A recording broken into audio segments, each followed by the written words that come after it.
Hello everyone, welcome to Appri Plus Academy for Civil Services. This is a video on daily topic-wise news analysis where the news would be covered from two important sources, that is the Hindu and Indian Express. So let's get started with the topic. So these are the list of the topics. So the first topic is building post-COVID society. The second topic is DST fund companies for the new COVID-19 diagnostics. The third topic is increase in the power output for the first time. This is a good news which is coming from the power sector. And the fourth news is first batch of Russian vaccine which is ready. They were scheduled for coming on the October, but Russia has announced that most probably they would be coming in September only. And the last topic is judicial remedies for the JNK and the net restriction. So all of these news are from the 18th of August newspaper, and apart from the news we'll discuss some of the important MCQs and the explanation of yesterday question. तो जो कल के सवाल हैं उसके answer भी मैं आपको बताऊंगा और कुछ important MCQs का प्रैक्टिस भी करेंगे. So stay tuned till end of this video. And those of you who are new to our channel, do not forget to subscribe Apti Plus Academy for Civil Services on YouTube, and do not forget to hit a like button in this video. Now the first topic, that is building post-COVID society. This is from the Indian Express, a good editorial by Yogendra K. Alga. He is a former union minister as well, and talks about what could be the roadmap post-COVID, how society can revamp it, and what would be the course of action from the government that need to be taken. So precisely talking about the importance of this article, this is important for your General Studies paper 3 and 2 because some part of government role is also involved. And this is not much relevant for the prelims examination, rather it is more important for the mains examination. Now, agriculture has been the source of strength in distressing time during the COVID-19, and Indian economy has been mostly supported by the agriculture sector, and more than a million of the farmer has moved to the census town during this affection of the COVID-19. So it has hugely impacted basically the migrant worker who were working in the either tier 2 cities, tier 3 cities, or in the tier 1 cities. They have moved on to their native hometown or the district they were residing. बात करें policy makers की, तो policy making has to take the lead in addressing the urban rural जो disparities है, जो ग्रामीण और शहरों क्षेत्र की जो डिस्पैरिटी है, जो तालमेल है, उसको बेसिकली कम करने की ज़रूरत है. And we need to make it more equivalent, right, more sustainable for both rural and the urban people. Talking about the urban agriculture that actually has took place out of the APMC, जो agriculture market हमारी थी, उसको ध्यान में देखते हुए government ने जो एसेंशियल कमोडिटीज़ एक्ट है, जो हमारी ESA थी, एसेंशियल कमोडिटी एक्ट, उसमें भी बदलाव किया, राइट. और बदलाव करने के बाद कुछ 10 ऐसे आइटम्स थे जिनको डीरेगुलेट किया गया ताकि फार्मर्स जो है वो डायरेक्टली कॉन्ट्रैक्ट फार्मिंग के थ्रू अपना काम कर सके और जो प्रॉफिट्स हैं उस बीच में कोई शेयरिंग ना हो, डायरेक्ट अपना सेल कर सके, right. So these are some of the important things that government has taken, but we much need to do things where the agro processing infrastructure, because अगर बात करें supply chain की, तो this is one of the major problem which our agriculture sector is facing. तो government ने national agriculture fund भी बनाया. We already has discussed this in the other PIP series and the basically the PRS की जो series है उसमें हमने discuss किया, and news में भी कई बार ये चीज़ें we have discussed, right. You must be familiar with that.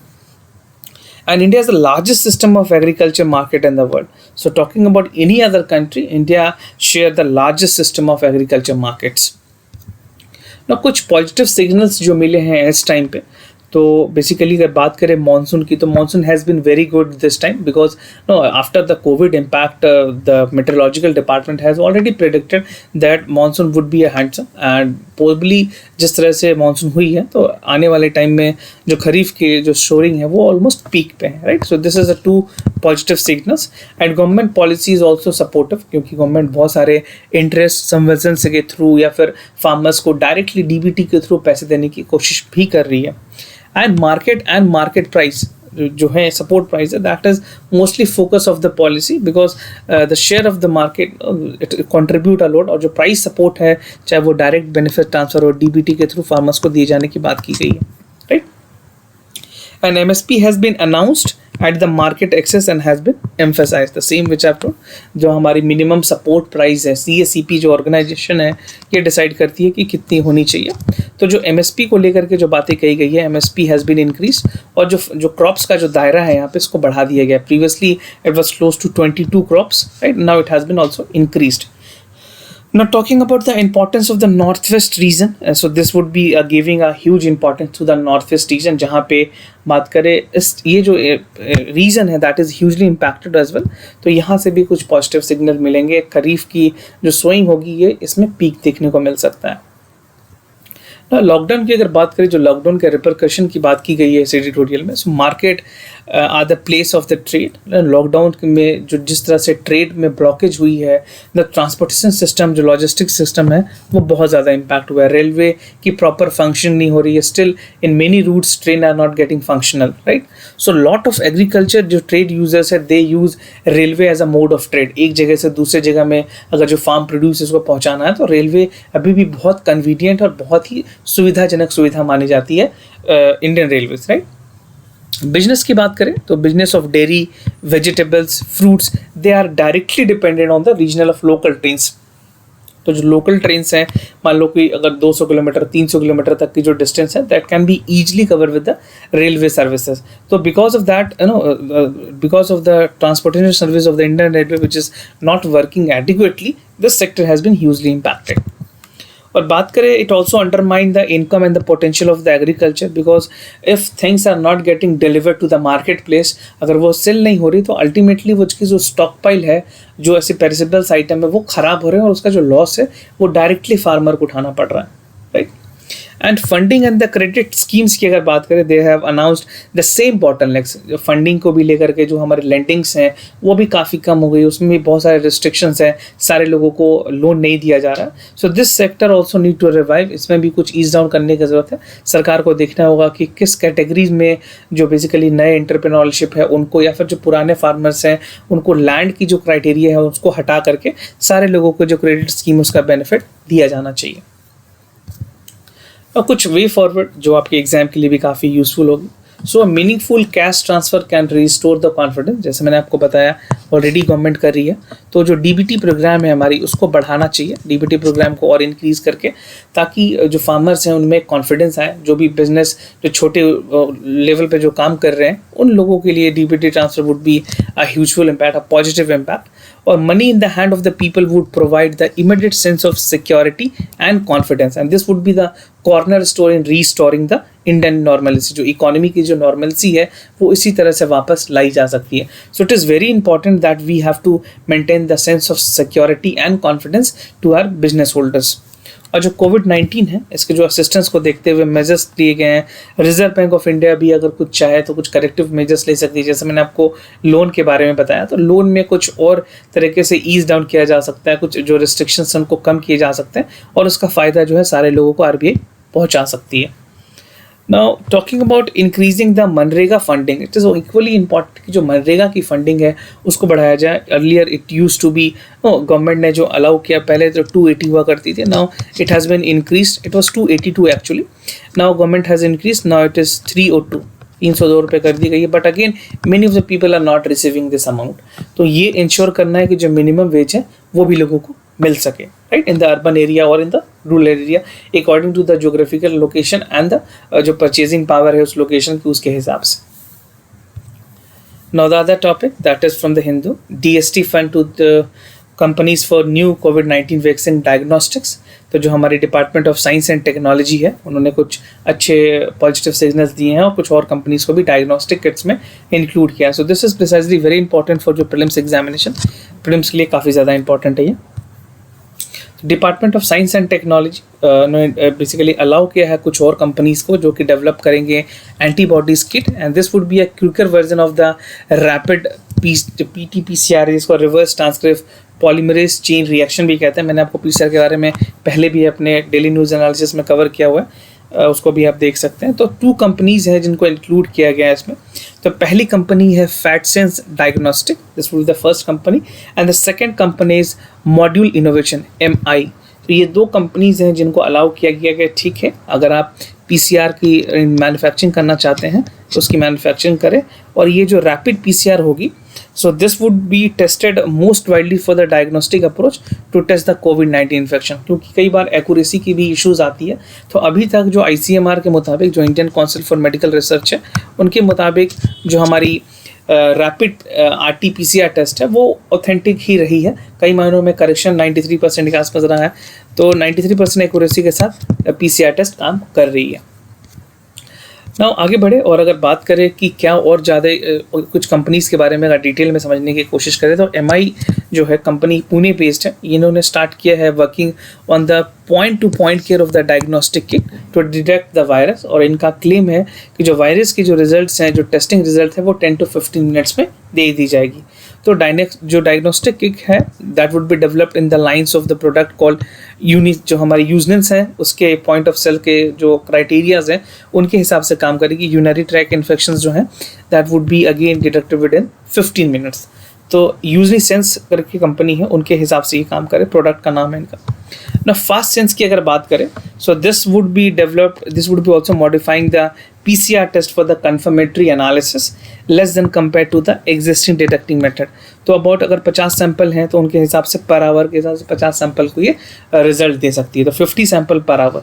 So this is also a good speed from which the test can be reported, because India में already we have the logistics problem। कई ऐसे जगह हैं जहाँ पे test kits नहीं पहुँच पा रही है, तो it would be very essential कि कुछ ऐसे important companies को लाया जाए जो कि जो बेसिकली जो टेस्ट की एफिशिएंसी है उसको बढ़ा पाए। तो यहाँ पे 10 से 15 मिनट में एक टेस्ट की रिपोर्ट मिल जाएगी और यहाँ पे 1 घंटे में 50 सैंपल को रिकॉर्ड किया जा सकता है, टेस्ट लिए जा सकते हैं। नाउ स्टार्टअप की अगर बात करें जो इस पे काम कर रहे हैं, तो रैपिड PCR जो टेस्ट है that is an alternative technology called RT-LAMP, और ये जो टेस्ट है उसको बहुत ज़्यादा बढ़ाती है। एक और इंस्टीट्यूट है, मैं आपको इसके बारे में बता दूं, Shri Chitra Tirunal institute of medical sciences and technology, इनको भी अलाउ किया गया है। और कुछ दूसरे इंपॉर्टेंट कंपनीज़ हैं जैसे सीगुल बायो सॉल्यूशंस हैं, ये भी एक नई स्टार्टअप है, पुणे बेस्ड है। इन्होंने भी डेवलप किया एक प्लेटफॉर्म जहाँ पे जो प्रोड्यूस्ड वैक्सीन है, इम्यूनोथेरेपेटिक एजेंट्स जो होते हैं उनके थ्रू टेस्ट किया जाएगा और जो भी रिजल्ट्स होंगे वो बहुत ही अर्लीस्ट लोगों को बता दिए जाएंगे, right. So these are the other 2 important other companies apart from that HMN नहीं है, उसके बाद ये लोग भी काम कर रहे हैं, right. Now coming to the other news, that is power output has increase for the first time in the 5 month, और इंक्रीज हुई है पावर आउटपुट की। तो ये न्यूज़ आपके जनरल स्टडीज़ के पेपर 3 के लिए, जहाँ पे इंफ्रास्ट्रक्चर रिलेटेड बातें कही गई है, और प्रीलिम्स के लिए भी इंपॉर्टेंट है। तो इंडिया की इलेक्ट्रिसिटी जनरेशन की बात करें तो फर्स्ट 15 डेज़ में अगस्त में जिस तरह से चीज़ें बढ़ी है, तो अर्लियर मार्च में इसमें काफ़ी ज़्यादा गिरावट देखी गई थी। प्रोविजनल डेटा जो गवर्नमेंट की तरफ से आया है उससे ये पता चलता है कि जो इंडस्ट्रीज़ हैं उनकी रिक्वायरमेंट बढ़ी है और इंडस्ट्रीज़ पूरी तरह से धीरे धीरे रिवाइवल की तरफ आगे बढ़ रही है, राइट। तो पावर जनरेशन 2.6% से इंक्रीज़ हुई है in the first 15 days of the August compare to the earlier calendar. और डेटा जो आई है वो फेडरल ग्रिड की तरफ से आई है, उसको that shows the result, right. तो they people have taken the survey and this comprises within the 1.8 fall in the July. तो जुलाई में 1.8% की गिरावट देखी गई थी, बट अब 2.6% की इंक्रीज देखी गई है, जो कि पिछले साल से भी काफ़ी अधिक है। Now in the last half of the month हुआ क्या था, जो इलेक्ट्रिक जो जनरेशन थी ओवरऑल की अगर बात करें तो दैट हैज़ डिक्लाइन टू 3.1%, 3.1% के आसपास यहाँ पे गिरावट देखने को मिली थी। And power house has picked up previously, पिछले कुछ महीनों में 15 डेज में या फिर अगस्त के महीने में बहुत ज़्यादा पिक हुई है। And this is because high demand from the north states and the rising consumption of the highly industrialise state like Gujarat and Maharashtra. In state से जो रिक्वायरमेंट है वो भी काफ़ी हाई है। And industries and offices count of more than half an annual population of the power. अगर बात करें जो इंडस्ट्री है और जो ऑफिसेज हैं, इनकी पावर कंजप्शन जो एनुअल डिमांड है वो सबसे ज़्यादा है। तो 2 कंपनीज की जिससे सबसे ज़्यादा डिमांड है वो है इंडस्ट्री, और दूसरी जो ऑफिस सेटअप है ये सबसे ज़्यादा पावर कंज्यूम कर रही है आज के डेट में, right. Almost more than half, 50% से भी ज़्यादा। Now states with in the energy demand की अगर बात करें तो राजस्थान एक सबसे बड़ी स्टेट है जिसकी डिमांड इंक्रीज हुई है, that's of 15.7% growth in the electricity use.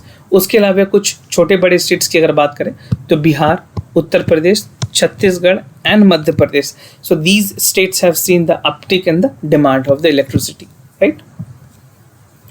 कुछ और सोर्सेज भी बताए गए हैं जिसकी भी ज़रूरत के साथ आगे जो हमारी एनर्जी की जो रिक्वायरमेंट है उसको भी पूरा किया जा सकता है। सो रिन्यूएबल एनर्जी जनरेशन की बात करें which felt almost in the 5th of July, और ये राइज की गई है, उसमें भी राइज देखा गया है 2.3% इन the first half of the August.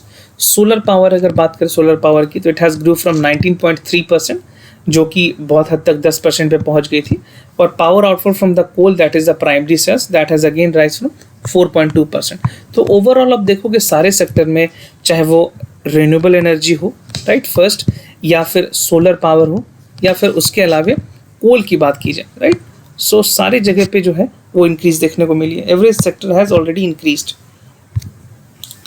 Now, the first batch of Russian vaccine is ready.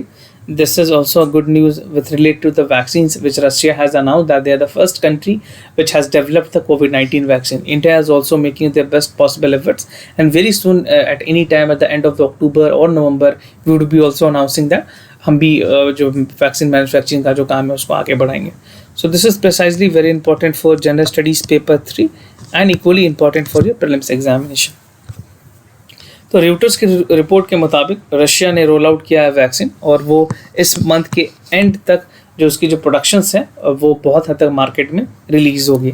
And earlier than this previous announcement जो हुई थी उसमें उन्होंने कहा था कि अक्टूबर के आसपास वैक्सीन रिलीज़ की जाएगी, but now the fresh guideline has come. Reuters की जो अपनी उनकी पड़ताल है, उनकी जो अपने रिपोर्ट्स हैं, उनके मुताबिक it would be coming somewhere in the September. So Reuters is again one of the reputed news agency, तो इनकी जो रिपोर्ट्स है that has taken into the consideration. और रशिया हैज़ रिसेंटली अनाउंस की जो वैक्सीन है that would be developed by the गैलमिया national institute of epidemiology and biodermology, जो एपिडेमियोलॉजी डिपार्टमेंट है, मायोबायोलॉजी जो डिपार्टमेंट है मॉस्को में। So that has approved. So this is the company, this is basically the firm which would be developing the vaccine, and this is the first COVID-19 vaccine that has been approved for the public use. Public के use के लिए अभी बनाया गई है। देखना है आगे जो मास प्रोडक्शन है, क्योंकि बहुत सारे ऐसे कंट्रीज़ है जो रशिया के साथ कनेक्टेड है। इंडिया उसमें भी एक कंट्री जो कि चाह रहा है कि अगर कुछ तरह से इंग्रेडिएंट या फिर उनके जो चीज़ें शेयरिंग है वो इंडिया को भी मिल सके। इंडिया ने भी 20 करोड़ के आसपास रिक्वेस्ट दी हुई है। लेट्स सी हाउ रशिया इस चीज़ को लेती है, बिकॉज इंडिया के request, talking about the friendship with the Russia and India, we had a very good relationship with Russia. तो लेट्स सी कि अगर इस तरह से कुछ होती है, उससे पहले हमारी कुछ वैक्सीन अगर अनाउंस हो जाए तो we would be not requiring Russia as an part, right.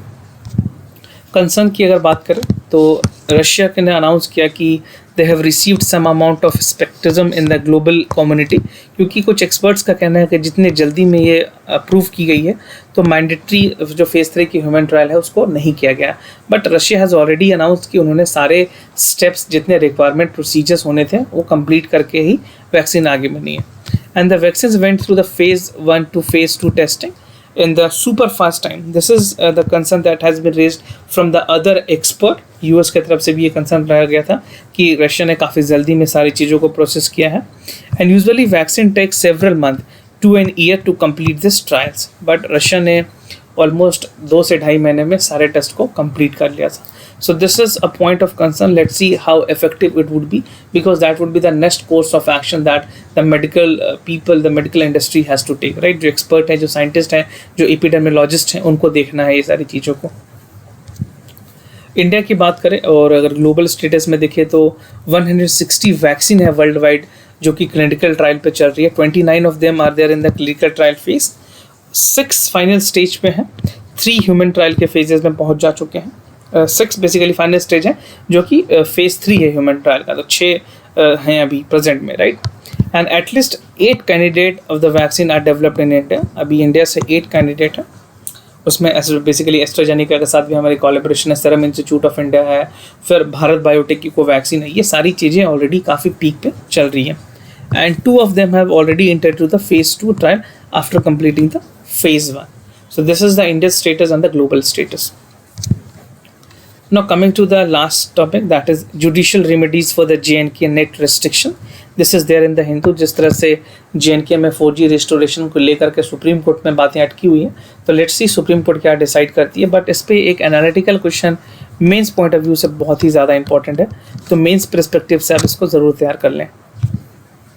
Supreme court ने कहा है सरकार से कि आप री एग्जामिन करें कि क्यों इंटरनेट सर्विसेज जो हैं जम्मू कश्मीर में बहाल ना किया जाए, why it should not be restored, right. So government ने बहुत ही वीक रीजंस दिए हैं, तो उसको देखते हुए देखना होगा कि आगे सुप्रीम कोर्ट क्या कोर्स ऑफ एक्शन लेती है।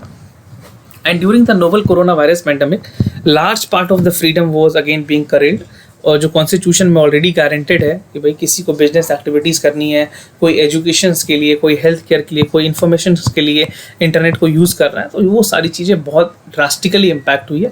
बिकॉज जो चीज़ें अलाउ की गई थी वो 2G सर्विसेज अलाउ की गई थी। तो in the era of 4G services, जहाँ 4G लोग यूज़ कर रहे हैं, वहाँ पे आप 2G सर्विसेज दोगे तो this is not justiciable, right. तो need for the 4G national security अगर बात करें, सबसे पहले हेल्थ की अगर बात करें तो सबसे पहले हेल्थ में यह है कि 4G services are very necessary. They would provide the medical fraternity to access to the information, advisory, guideline के लिए। उसके बाद अगर एजुकेशंस की बात करें तो बहुत सारे ऐसे स्कूल्स हैं जो कि ऑनलाइन शिफ्ट हो जा चुके हैं। बिकॉज ऑफ द कोविड-19 students are not allowed to get into the classes. जो नंबर ऑफ क्लासेस है, जो स्टूडेंट की जो स्ट्रेंथ है वो बहुत कम रखनी है, तो स्कूल में पॉसिबल नहीं है। तो वहाँ पे 4G सर्विसेज को थ्रू ही वो क्लासेस कर पाएंगे। तो जो एजुकेशन सिस्टम है वो बहुत ही ड्रास्टिकली इम्पैक्ट हुआ है और ये स्टूडेंट्स के लिए बहुत बड़ी डिसएडवांटेज होगी। ट्रेड और बिजनेस की बात करें तो लोअर इंटरनेट सर्विसेज की वजह से जो बिजनेसेस है वो काफ़ी ज़्यादा इम्पैक्ट हुई है। मैं आपको आगे नंबर बताऊंगा।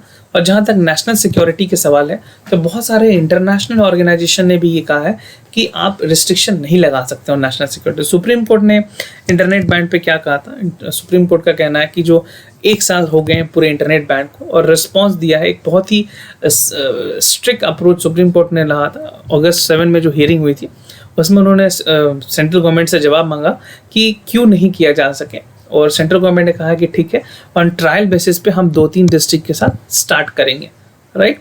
सो this is a welcoming step. जो फंडामेंटल राइट्स हैं that has to be restored, और supreme court is the guarantor of the fundamental right. Supreme court is the guarantor and the protector of the fundamental right, right. तो suspending the internet service indefinitely would be impermissible. और जो temporary suspension, जो basically जो government जिसका हवाला देती है वो है temporary suspension of the telecom services, public emergency and public services rule 2017।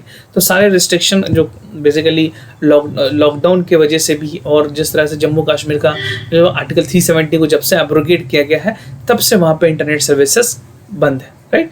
Only 2G services are activated and that too are not benefiting a lot. कुछ इंटरनेशनल ऑर्गेनाइजेशन है जिन्होंने कहा है कि यूएन की अगर बात करें या उनके रिप्रेजेंटेटिव जो ऑर्गेनाइजेशन, उन्होंने जॉइंट डिक्लेरेशन में कहा है कि कुछ भी हो जाए इंटरनेट शटडाउन नहीं होना चाहिए। This is not justifiable and it should not be there on the national security ground. जो मैंने आपको बताया कि नेशनल सिक्योरिटी की भी अगर ग्राउंड है तो आप इंटरनेट को बैन नहीं कर सकते हैं। This is because internet shutdown की वजह से बहुत लोगों को प्रॉब्लम हो सकती है, क्योंकि कुछ लोगों के वजह से जो इम्पैक्ट है वो मास को होता है। तो because million people are affected because of the some of the few people. No effects on the various sector की अगर बात करें तो जिस तरह से 2G के जो सर्विसेज हैं उसको लेकर के वहाँ पे बहुत ज़्यादा लोगों को उसमें हताशा है and people are not able to access many thing, right. Online classes नहीं हो पा रही है, वर्क फ्रॉम होम नहीं हो पा रहा, टेली कंसल्टेंसी जो है लोगों की वो नहीं हो पा रही है। इंडस्ट्रीज़ जो है, टूरिज्म है, हैंडीक्राफ्ट इंडस्ट्री, एग्रीकल्चर है, जो ऑनलाइन ऑर्डर लिया करते थे, वो सारी चीज़ों की सर्विसेज ऑलमोस्ट बंद है। और जो कश्मीर चैम्बर ऑफ कॉमर्स है उनके मुताबिक इस टाइम में, during this time, the reason has past year lost 40,000 crore rupees, right. इतना तो केंद्र सरकार ने उसको बेसिकली फंड भी नहीं दिया होगा, एड भी नहीं दिया होगा, उससे ज़्यादा तो वहाँ पे लॉसेस हो चुकी है। उसके साथ के साथ इस एडिटोरियल में कुछ जजमेंट दी गई है पुट्टा स्वामी केसेस को लेकर के, और भी बहुत सारे cases, that is not very important in this context. तो ये जो इंपॉर्टेंट थी वो मैंने आपको बताया है, और ये सारी चीज़ों को कंपाइल करके जब आंसर होते हैं हॉलिस्टिक व्यू में लिख सकते हैं कि why internet restriction is impacting and how it is equally important कि it should be restored at the earliest। और हमने डेली आंसर राइटिंग स्टार्ट किया है अपने टेलीग्राम चैनल पे, जो कि हर सुबह आपको यहाँ पे क्वेश्चन मिल जाएगी। आप अपने आंसर हमें 6 PM तक भेज सकते हैं, और इसके लिए आप हमारे आईएएस ज्ञान की जो वेबसाइट्स है उसको रेफर कर सकते हैं, where you can participate, right. Now moving to the answers. So the first question की जो आंसर है वो है B, that the world only Olympic orangatu has been released in the jungle to remote corner of the Borneo, Indonesia, and albino orangatu are vegetarian. They can be climbing tree as high 35 meters and eating fruit to the forest. So this is from the source of the Hindu. And for the second question, the correct answer is C. Now today's MCQs questions. So the first question is from the general science. With regards to generic drug, consider the following statement. The generic medicine is the same way that provides the same clinical and the brand name version, and the generic drug are the costless brand name medicines. So you have to choose the correct option among all the four, that is A, B, C and D, and whatever you feel is the correct answer, you can let us know your answer in the comments down below. Now coming to the second question, that is from the modern history. With reference to any basin, consider the following statement. C founded the Hindu College in Benares and C was elected as the president of Theosophical Societies. So among important personality, this is a very important one. So a very possible question for the UPSC prelims examination. So you have to choose the correct option and write your answer in the comment section of this video, right? And if you have any other concern, do let us know. We'll be more than happy to assist you. For time being, I'm signing off. Wish you all the best. Stay home, stay safe. Thank you so much.